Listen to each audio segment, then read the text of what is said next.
నమస్తే, నేను ప్రశాంత్. మాజీ సీఎం వైఎస్ జగన్, అదేవిధంగా విజయసాయిరెడ్డి, వీళ్ళిద్దరి మధ్యలో అసలు ఏం జరిగింది? వీళ్ళిద్దరు ఇంకా విడిపోయినట్లేనా, లేకపోతే మళ్ళీ కలిసే అవకాశం ఏమైనా ఉందా అనే విషయాలు అయితే తెలుసుకుందాం. దీని గురించి అయితే మాట్లాడేందుకు ప్రస్తుతం మనతో పాటు సీనియర్ జర్నలిస్ట్ సిఎస్ రావు గారు ఉన్నారు. నమస్తే అండి. నమస్తే సార్, జగన్ గారికి విజయసాయిరెడ్డికి అసలు మధ్యలో ఏం జరిగింది? సో వీళ్ళిద్దరు విడిపోయారు, విజయసాయిరెడ్డి గారు అప్రూవర్గా మారారు, సో ఇప్పుడు కూటమి ప్రభుత్వానికి ఫేవర్గా ఉన్నాడు అని చెప్పేసి ఇలాంటి ఆరోపణలు వస్తూ ఉన్నాయి. సో ఇది ఎంతవరకు నిజం? ఇవన్నీ కనుక చూస్తే జనరల్గా మామూలుగా అనుకునేది ఏంటంటే వీళ్ళిద్దరి మధ్య ఏదో తేడా వచ్చింది. జగన్మోహన్ రెడ్డి గారి మీద విమర్శలు చేస్తున్నాడు విజయసాయిరెడ్డి. సో విజయసాయిరెడ్డి గారు జగన్మోహన్ రెడ్డిని వ్యతిరేకిస్తున్నారు. వాళ్ళిద్దరి మధ్య చాలా తేడా వచ్చింది, చాలా విభేదాలు వచ్చినాయి, వాళ్ళిద్దరూ రాజకీయంగా వ్యతిరేకించుకుంటున్నారు అని చెప్పేసి సాధారణంగా అనుకుంటారు ఎవరైనా. కానీ విజయసాయిరెడ్డి గారి మాటల్లో ఉండేటువంటి ఆంతర్యం కానీ, ఆయన మాటలను కానీ క్లోజ్ అబ్జర్వ్ చేస్తే జగన్మోహన్ రెడ్డి గారికి విజయసాయిరెడ్డి గారికి మధ్య బంధం చాలా బలంగా ఉందని చెప్పేసి భావించడానికి అవకాశం ఉంటుంది. ఏంటి ఎలాంటి వ్యాఖ్యలు అంటే, తాజాగా చేసినటువంటి వ్యాఖ్యలు ఏంటంటే, లిక్కర్ స్కామ్కి సంబంధించినటువంటి కేసులు ప్రస్తావించాడు. ప్రస్తావిస్తూ ఆయన ఒక మాట అన్నాడు. ఏమన్నారంటే, జగన్మోహన్ రెడ్డి గారి చుట్టూ ఉండేటువంటి కోటరీ కేసుల్ని తాను నెత్తినేసుకోవాలట. తాను నెత్తినేసుకుంటే మంచోడిని, నెత్తినేసుకోకపోతేనేమో మంచోడిని కాదు అనే యాంగిల్లో ప్రచారం చేస్తున్నారు నా మీద. గతంలో జగన్మోహన్ రెడ్డి గారు కేసులన్నీ కూడా నేనే నెత్తినేసుకున్నాను. ఆ కేసులన్నింటిలో కూడా నేను ఏటుగా ఉన్నాను. జగన్మోహన్ రెడ్డి గారి మీద 22 కేసులు ఉన్నాయి. ఆ 22 కేసులకు సంబంధించి నేనే ఏటుగా ఉన్నాను. నేనే నా నెత్తినేసుకున్నాను ఆ కేసుల్ని. కాబట్టి సాయిరెడ్డి గారు మంచివాడు అని చెప్పేసి మొన్నటి వరకు కూడా ప్రశంసించారు అందరూ. ఇప్పుడు లిక్కర్ కేసుతో సహా అనేకమైనటువంటి స్టాండ్ కేసు, ల్యాండ్ కేసులు ఇవన్నీ వస్తున్నాయి.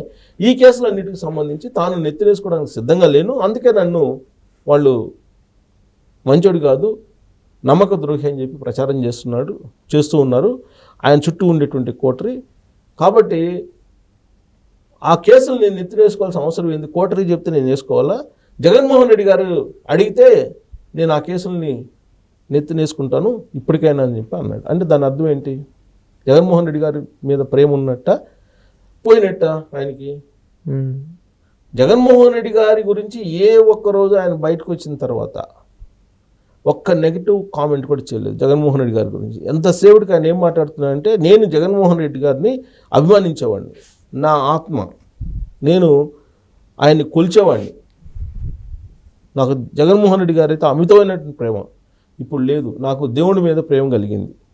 జగన్మోహన్ రెడ్డి గారు నన్ను అవమానించాడు కాబట్టి, నన్ను కించపరిచాడు కాబట్టి, కోటరీకి ప్రాధాన్యత ఇస్తున్నాడు కాబట్టి నేను దేవుణ్ణి ప్రేమిస్తున్నాను ఇప్పుడు.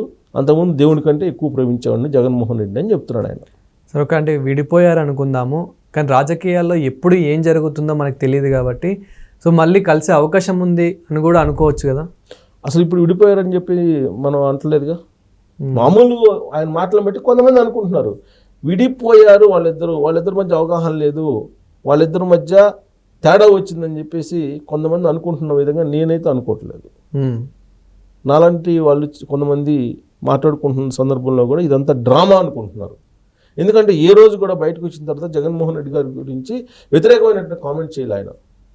ఆయన చేస్తున్న వాళ్ళు ఏంటి? జగన్మోహన్ రెడ్డి గారి చుట్టూ ఉండేటువంటి కోటరీ మొత్తం చెడగొట్టేసింది, నన్ను దొంగలాగా చూసింది, నన్ను అవమానపరిచింది, నన్ను కించపరిచింది ఆ కోటరీ అని చెప్తున్నారు. జగన్మోహన్ రెడ్డి గారి వల్ల నేను నష్టపోయానో, జగన్మోహన్ రెడ్డి గారు నన్ను మోసం చేశాడనో, జగన్మోహన్ రెడ్డి గారు నాకు ద్రోహం చేశాడని చెప్పి ఇవాళ కూడా చెప్పలేదు కదా. కోటరీ మాటలేని ఆయన తప్పుదావ పట్టాడు, ఇప్పటికైనా తెలుసుకుంటే మంచిది అని చెప్తున్నాడు, సలహా ఇస్తున్నాడు జగన్మోహన్ రెడ్డి గారికి. మళ్ళీ పార్టీకి భవిష్యత్తు ఉంటుందని చెబుతున్నాడు మార్చుకుంటే.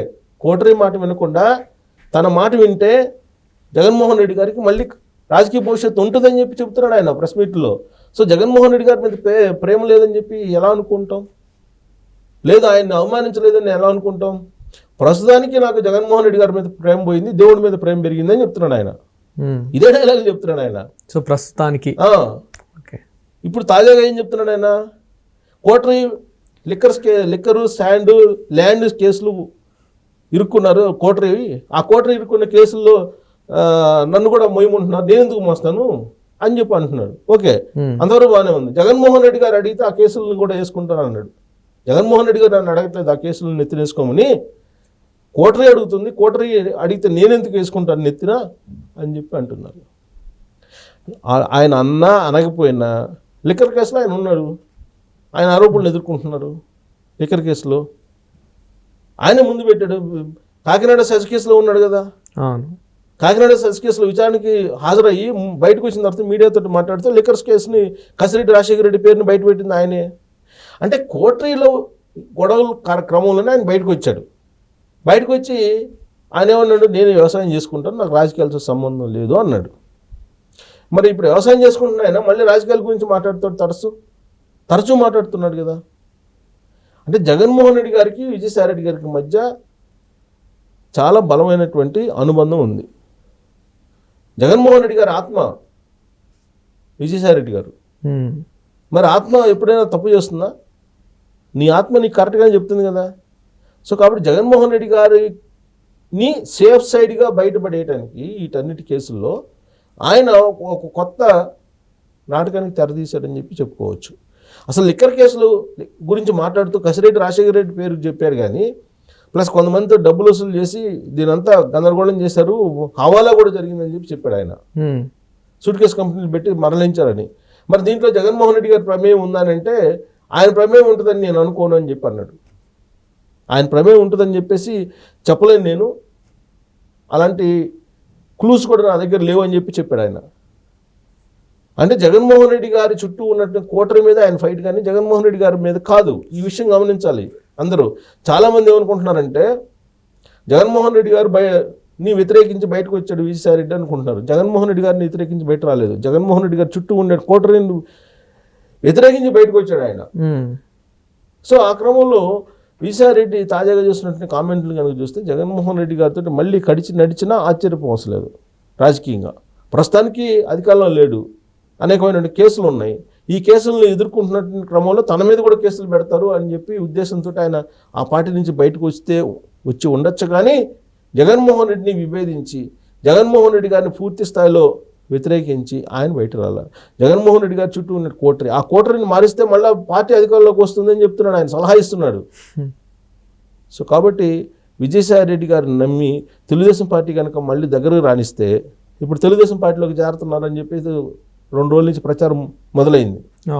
ఒకవేళ విజయసాయి రెడ్డి గారు మాటలు విని తెలుగుదేశం పార్టీ కనుక ఆయన్ని పార్టీలో తీసుకుంటే ఇక తెలుగుదేశం పార్టీ పప్పులో కాలేసినట్టు అనుకోవాలి. అంటే మనకున్న అవగాహన మేరకు, సరే మనకన్నా కూడా తెలుగుదేశం పార్టీ అధినేతకి ఎక్కువ అవగాహన ఉంటుంది, అది వేరే విషయం. మామూలుగా అయితే వైఎస్ఆర్ కాంగ్రెస్ పార్టీలో కానీ లేదా ఇతరత్ర రాజకీయ వర్గాలుగా నడుస్తున్న చర్చ ఏంటంటే చంద్రబాబు నాయుడు గారిని నమ్మించే ప్రయత్నం చేస్తున్నాడు విజయసాయి రెడ్డి గారు.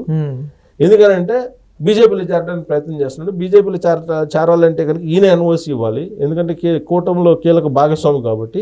ఆ ఎన్ఓసీ కోసం ఇదంతా నాటకాలు ఆడుతున్నారు తప్పితే జగన్మోహన్ రెడ్డి గారిని వ్యతిరేకించలేదు. వన్స్ బీజేపీలో చేరారు అనుకోండి, చేరిన తర్వాత బీజేపీలో ఢిల్లీలో లాబింగ్ మొదలు పెడతారు. అప్పుడు మళ్ళీ వీళ్ళిద్దరూ ఒకటే లాబింగ్ నడుపుతారు.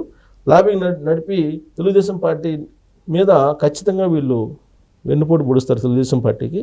కాబట్టి అప్రమత్తంగా ఉండాలి తెలుగుదేశం పార్టీ పెద్దలు అని చెప్పి చెబుతున్నారు విజయసాయి రెడ్డి గారి గురించి తెలిసినటువంటి వాళ్ళు. కానీ విజయసాయి రెడ్డి గారు రోజు ప్రెస్ మీట్ పెట్టి లిక్కర్ స్కామ్ గురించి, ల్యాండ్ స్కామ్ గురించి, వీటన్నిటి గురించి మాట్లాడుతూ ఉంటారు. ఏ రోజు జగన్మోహన్ రెడ్డి గారి గురించి వ్యతిరేకంగా మాట్లాడాలి. కేవలం జగన్మోహన్ రెడ్డి గారు కోటరీని మార్చుకోవాలని చెప్పి ఆయన సలహా ఇస్తున్నాడు. ఆ కోటరీ మీద ఆయన యుద్ధం, అంతే తప్ప జగన్మోహన్ రెడ్డి మీద యుద్ధం కాదు. సో ఇది తెలుగుదేశం పార్టీ గమనించుకోవాలి, రాజకీయ వర్గాలు కూడా గమనించుకోవాలి. సో విజయసాయి రెడ్డి గారు ఎంత తెలివిగా ఈ గేమ్ స్టార్ట్ చేశారు, అలాగే గేమ్ నడుపుతున్నారు అనేది ఆసక్తికరంగా కనిపిస్తుంది. Thank you sir.